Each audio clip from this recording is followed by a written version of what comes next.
Bueno, hoy es miércoles 14 de noviembre del 2018, estamos en el Museo El Esbo con el doctor Guillermo Díaz Arellano, quien entiendo fue alumno de Matías Geritz y también profesor, digamos como asistente de la clase de diseño básico en la UNAM, ¿correcto? Es correcto, sí, así fue. Entonces, no sé, doctor, si nos puede contar cuándo fue Matías su maestro, si nos puede hablar un poco de su experiencia como su alumno.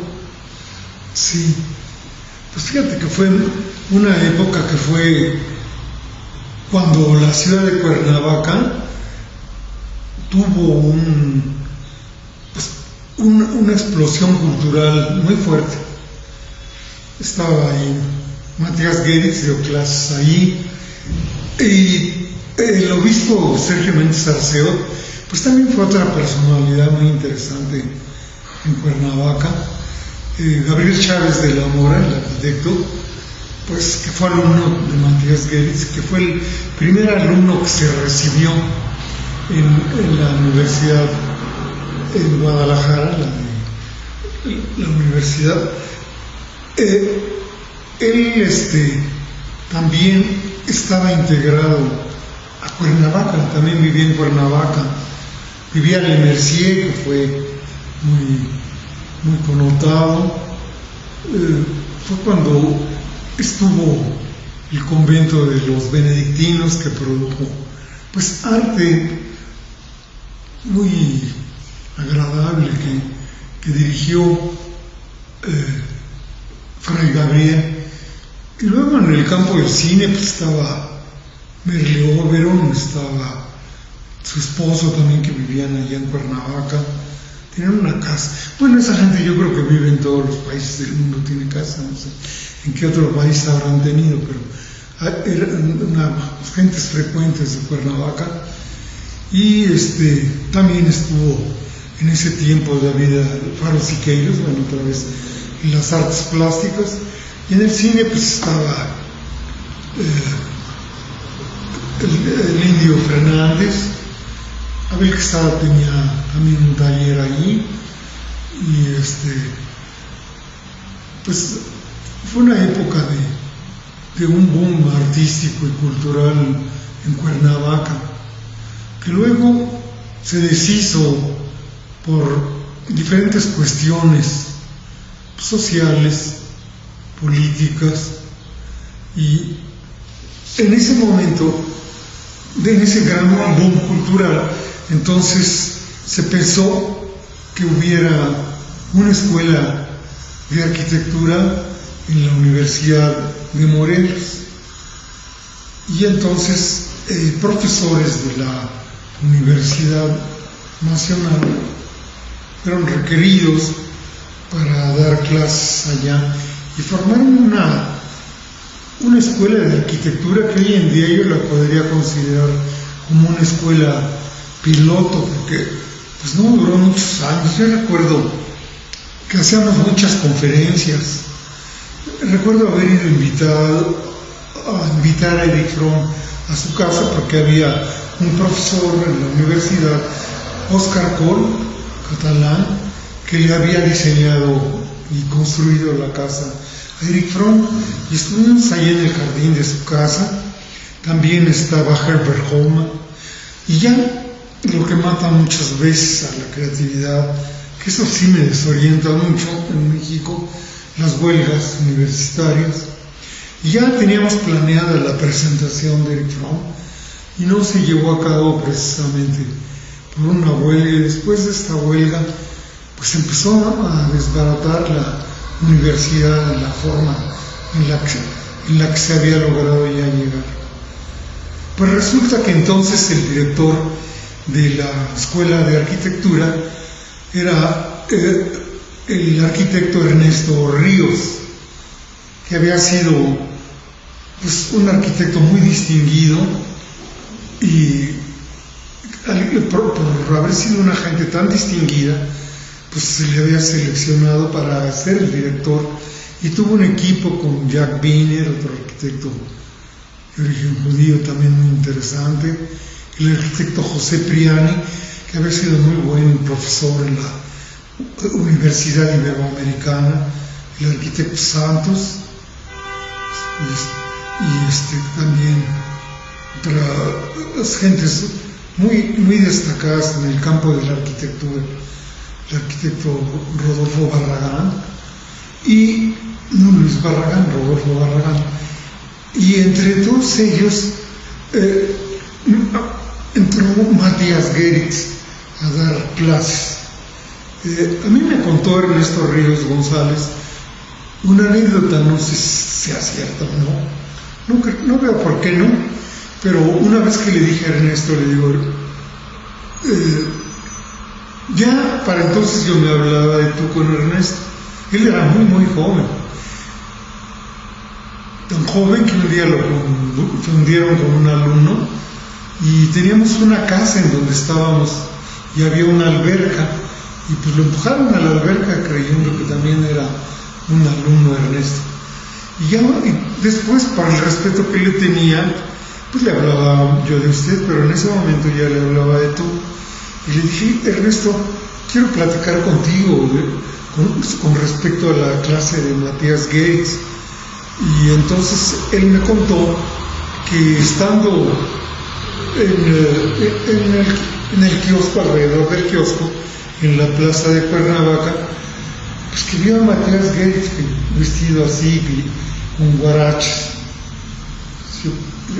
Y entonces, pues yo creo que Matías ya estaba muy instalado en el clima, así con lo que me dice de lo que era de la ciudad de Cuernavaca, donde todo el mundo nos sentíamos, pues no sé, relajados y en un ambiente de creatividad muy grande. Pues bueno, ahora Toledo también anda haciendo jaca, ¿no? Pero bueno, Matías, dice que entonces le dijo a Matías, quiero que des clases en la universidad, y que Matías aceptó. Entonces ya Matías dio clases en la Escuela de Arquitectura de la Universidad de Morelos. Para mí personalmente me resultó pues, sumamente atractivo, porque te hablaba de cosas pues, que yo no había oído. Algunas que quizá no te parecían tan maravillosas, pero todas muy novedosas. Quizá no te hablaba de la perfección de un Miguel Ángel, pues ya no era el momento, pero te hablaba de las cosas que estaban sucediendo, pues con Yves Klein y con todos esos movimientos, y hablaba él en sus clases de esto. Y era muy interesante porque pues, yo estaba con los ojos bien abiertos oyendo todo eso que no conocía. Entonces recuerdo que en una ocasión se me ocurrió hacer una convivencia, porque te invitaba mucho toda la fraternidad con los maestros en Cuernavaca, y dije, ¿por qué no hacemos una convivencia en que invitemos a diferentes conferencistas, como Félix Candela, como Felipe Pardinas, que fue director de la Ibero, que fue el que creó la Escuela de Diseño Industrial? En ese momento era sacerdote jesuita. Entonces, a todos, el mundo Meucci, que trabajaba en la Confederación Patronal de la República Mexicana, y así una serie de celebridades, a Herbert Hoffman, que era un escultor muy distinguido, cuyos pies ahora están en el jardín del Museo de Ramírez Vázquez, del Museo de Arte Moderno. Entonces empezamos, y entonces diseñé un programa para invitar a diferentes arquitectos. Y resulta que había un alumno que era amigo de Ofelia Guilmé, y entonces dije, bueno, pues yo puedo traer a Ofelia. Y dije, bueno, y entonces que el Oscar Cole, que era el que le estaba haciendo la casa de Fromm, que ya se le había hecho, que él diga poesía, pues, y entonces, y pasamos transparencias, también, porque entonces veíamos con transparencias, con carruseles. Oye, todo esto es viejísimo. En Nueva York estaba viendo una experiencia de alguien que presenta los carruseles y está salvando las diapositivas y le dice a la gente lo que fueron esas cosas. Entonces todo eso ya es arqueología, ¿verdad? Y entonces allí estaba ese momento. Y sí, Matías Guedes me dijo, bueno, porque yo quería hacer un curso como de historia del arte donde se hablara desde el arte de las paleolítico hasta pasando por el barroco, el medieval, en fin, llegar al arte deco hasta el arte contemporáneo. Y me dijo Matías, no, yo no lo voy a hacer así. Yo voy a hablar de las cuevas de Altamira, porque él iba a empezar. Pero yo no voy a seguir un orden cronológico. Yo voy a hablar de diferentes artistas contemporáneos. Y entonces montamos en la escuela, que era una casa, todavía no estaba donde está hoy la universidad, pues que tenía un jardín muy agradable, pues no enorme, pero sí bastante respetable área libre donde hacíamos exposiciones, etcétera, y alrededor eran los salones de clases. Entonces ahí dio la conferencia Matías Guedes y pusimos en la pared pósters que él llevó de diferentes artistas. Y ya entonces él nos empezó a hablar de Yves Klein, nos habló de Volkley, nos habló de Kandinsky, nos hizo un recorrido por el arte contemporáneo con la personalidad de Matías a partir de la escuela de Altamira, pero habló también entonces de cuando él estuvo en Santillana del Mar, en España, de las grutas de Altamira, lo que para él significaba el arte rupestre, y fue algo así que te inyectaba conocimiento, inquietud. Yo no sé qué sentirían mis compañeros, pero yo sentía así como un despertar hacia algo que tú no conocías. Entonces, eso fue muy, muy interesante. Participaban también los profesores.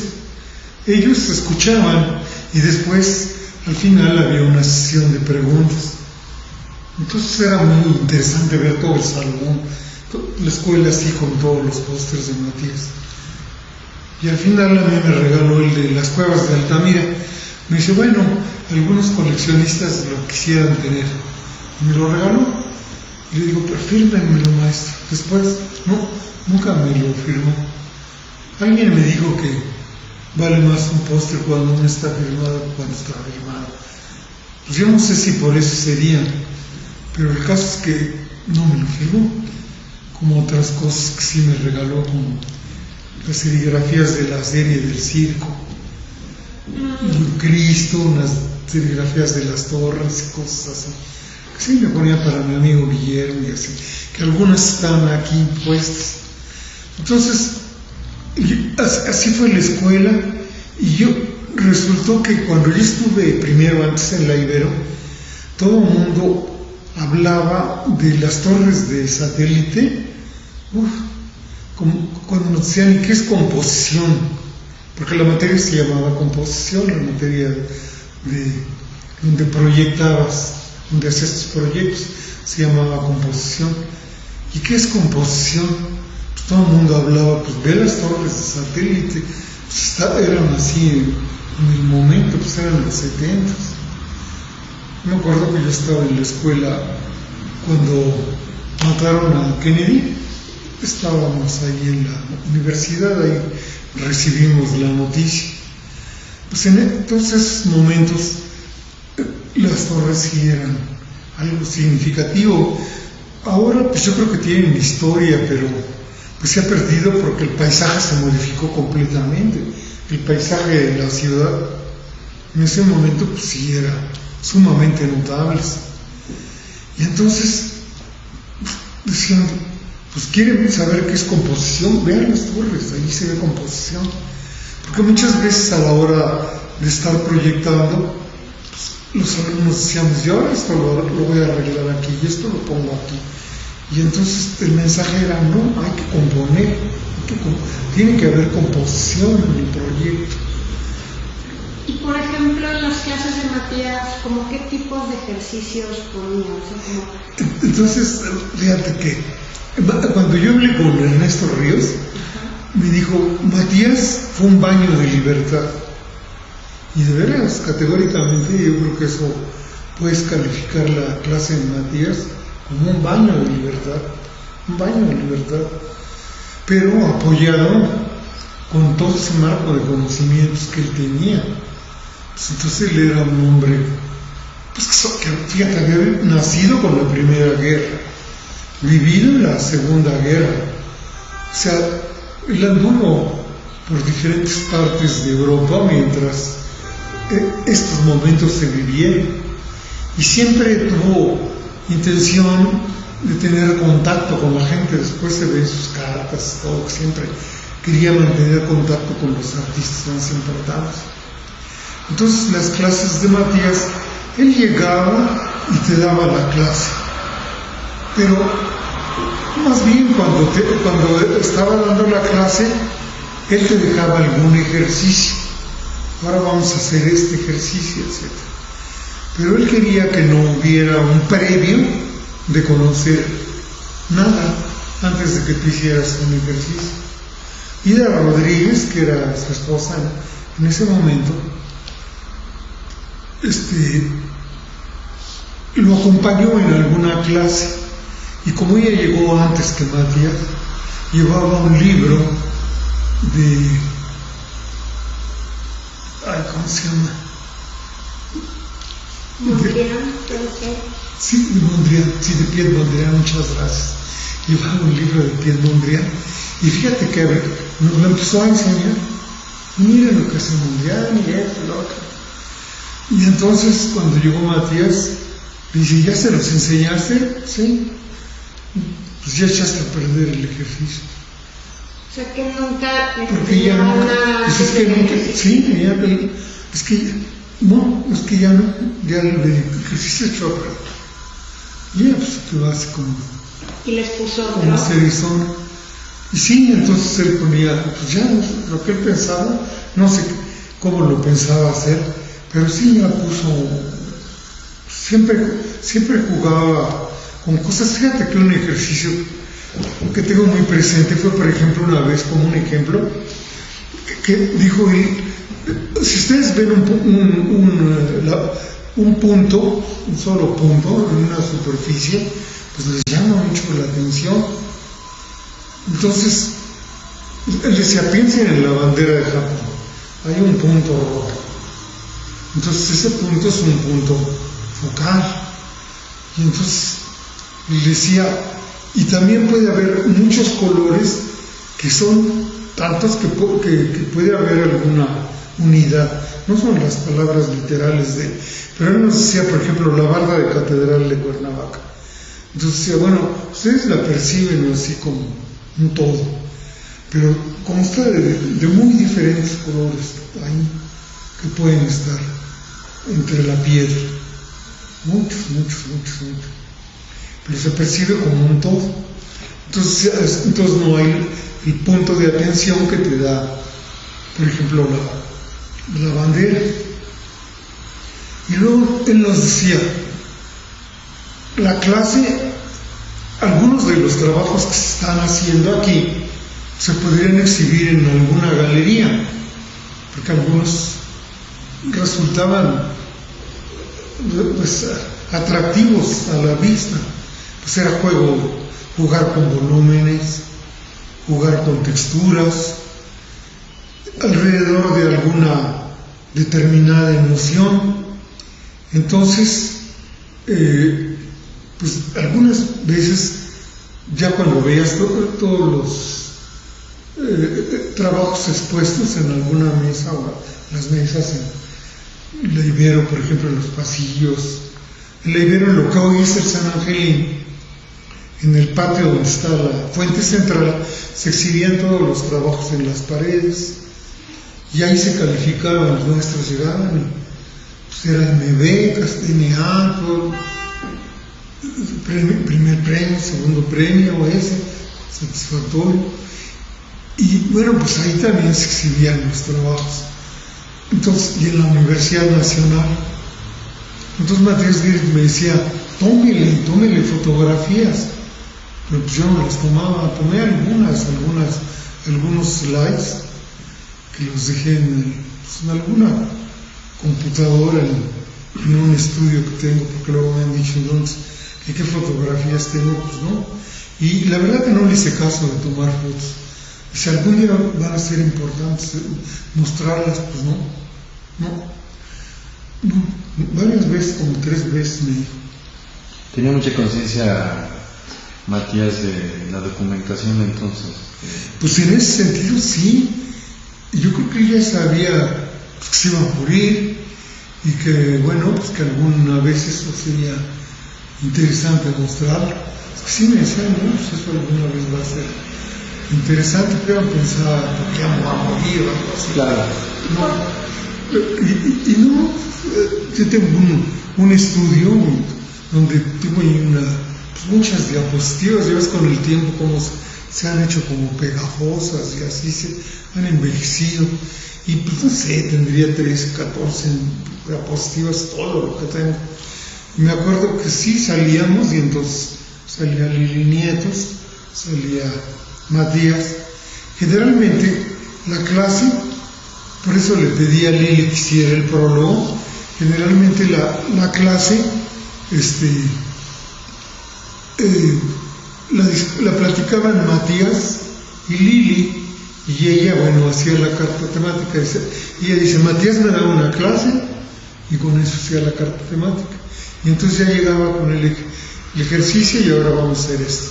Éramos tantos en el salón que Lili no decía los nombres, 1, 2, 3, hasta llegar a 70 o así, muchísimos. Y entonces ya nos separábamos. Entonces unos se iban con Sebastián, otros se iban con Diego Matay, otros iban con Lili, otros iban con Matías y otros iban conmigo. Y ya cada quien los tenía y después se empezaban a presentar, porque pues no era posible, así que